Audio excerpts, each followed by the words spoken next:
পলাশ সাহা, যিনি প্রমাণ করে গেলেন যে একজন নারী একজন পুরুষের জীবনে সুখের কারণ এবং মূল অশান্তির কারণ। মাকে বেশি ভালোবাসবেন নাকি স্ত্রীকে বেশি ভালোবাসবেন, না নিজের জীবনকে বেশি ভালোবাসবেন? মাকে বেশি ভালোবাসলে স্ত্রীকে হারাতে হবে, স্ত্রীকে বেশি ভালোবাসলে মাকে হারাতে হবে, আর না হলে দুজনকেই যদি ভালোবেসে থাকেন তাহলে নিজেকে হারাতে হবে। একজন নারী কতটা খারাপ হলে একজন পুরুষের জীবনকে বিষময় করে তুলতে পারে এবং এই পৃথিবী তার কাছে বিষাক্ত লাগে এবং সে সেই বিষাক্তময় দুনিয়া থেকে নিজেকে সরিয়ে নিতে বাধ্য হয়। দর্শক শ্রোতা, এসিপি পলাশ সাহা, যিনি একজন বিসিএস ক্যাডারপ্রাপ্ত এসিপি, যিনি নিজের জীবন নিজেই দিয়ে দিয়েছেন শুধুমাত্র স্ত্রীর কারণে। তবে মৃত্যুর শেষ সময়েও চিটকুটে লিখে গিয়েছেন, আমার মৃত্যুর জন্য কেউই দায়ী নয়, না আমার মা দায়ী, না আমার পরিবার দায়ী, না আমার স্ত্রী দায়ী। আমার রেখে যাওয়া সকল স্বর্ণ অলংকার আমার স্ত্রীকে দিয়ে দেওয়া হোক, আমার সকল সম্পত্তি আমার মাকে দিয়ে দেওয়া হোক। দিদির উদ্দেশ্যে বলে যান যে দিদি, সঠিকভাবে সঠিক বন্টনটা করে আমার সম্পত্তি ভাগ বাটোয়ারা করে দিও এবং আমার মাকে দেখে রেখো। ভাইদের উদ্দেশ্যে বললো যে ভাইয়ারা, আমার মাকে একটু দেখে রেখো। এই মাকে সুখে রাখার জন্য আজকে আমি দুনিয়া থেকে চলে যেতে হয়।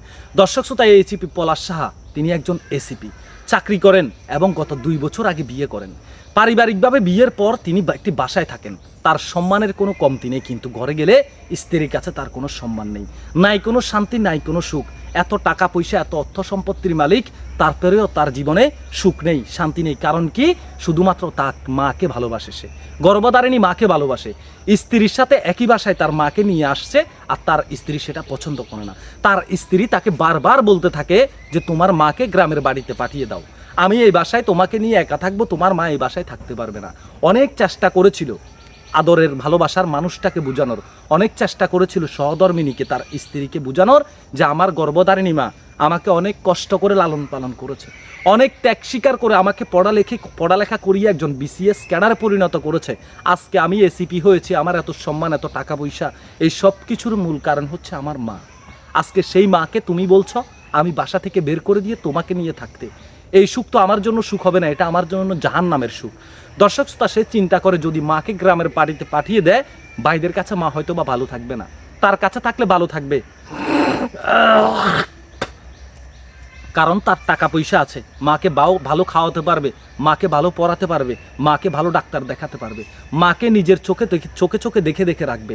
সেই জন্য মাকে গ্রামের বাড়িতে পাঠাতে রাজি নয়। মানুষ কি বলবে, সৃষ্টিকর্তার কাছে কি জবাব দেবে যে গর্ভধারিণী মাকে সে শুধুমাত্র স্ত্রীর সাথে ভালো থাকার জন্য বাসা থেকে বের করে দিয়ে গ্রামে পাঠিয়ে দিয়েছে।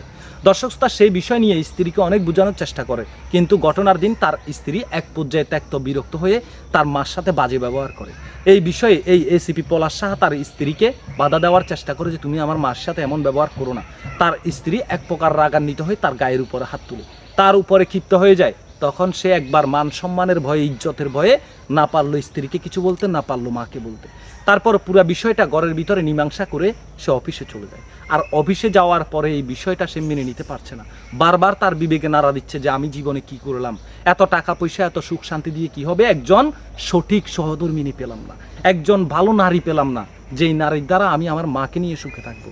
এই আফসোস করতে করতে অফিসে তার লাইসেন্স করা যে জিনিসটা তার কাছে আছে সরকারি, সেই জিনিসটা দিয়েই নিজেই নিজের বুকে শুট করেন এবং দুনিয়া থেকে বিদায় হয়ে যান। তার আগে একটি চিরকুটে লিখে যান, আমার এই মৃত্যুর জন্য আমার স্ত্রী এবং মা, আমার পরিবারের কেউ দায়ী নয়। আমার রেখে যাওয়া স্বর্ণ অলংকার আমার স্ত্রীকে দিয়ে দেওয়া হোক, আমার সম্পত্তি আমার মাকে দেওয়া হোক। বোনের উদ্দেশ্যে বলে যান যে বোন, আমার মাকে দেখে রেখো। ভাইদের উদ্দেশ্যে বলে যান, ভাইরা আমার মাকে দেখে রেখো। একজন নারী, এই জন্য বলি একজন নারী একজন পুরুষের জন্য সকল সুখের কারণ, একজন নারী একজন পুরুষের জন্য সকল অসুখের কারণ। একজন নারী আপনার সহধর্মিণী যদি ভালো না হয় তাহলে আপনার জীবন বিষময় হয়। সে পরকীয়া আসক্ত হবে, পরকীয়া প্রেম করবে, আপনার কমন মানবে না, আপনাকে ভালোবাসবে না, আর না হয় সে আপনার পরিবারকে দেখতে পারবে না, আপনার গর্ভধারিণী মাকে দেখতে পারবে না, আপনার বাবাকে দেখতে পারবে না। এই জন্য সকল বন্ধুদের উদ্দেশ্যে বলি, তোমরা কি পাও? একজন স্বামীর সংসারে গিয়ে কেন স্বামীর মাকে ভালোবাসতে পারো না? এগুলা দুশ্চরিত্রা নারীর কারণেই হয়। আমরা ওই এসিপি পলাশ সাহার স্ত্রীর দৃষ্টান্তমূলক শাস্তি দাবি করছি, যদিও তিনি সিটিতে উল্লেখ করে যান তার স্ত্রী দায়ী নয়, কিন্তু তার স্ত্রীই দায়ী। এই সকল কিছুর কারণে হচ্ছে তার স্ত্রী। এই নারীকে যদি সাজার আওতায় নিয়ে আসা হয় তাহলে বাংলার জমিনে আর কোনো নারী এ ধরনের দুঃসাহস করবে না। একটা সুখে শান্তিতে মোড়ানো একটি সংসারকে তছনছ করে দিয়েছে। এই নারীর কি সাজা আপনারা আশা করবেন? একটু কমেন্ট বক্সে জানাবেন, ভিডিওটি শেয়ার করবেন। ভালো থাকবেন, সুস্থ থাকবেন, আল্লাহ হাফেজ।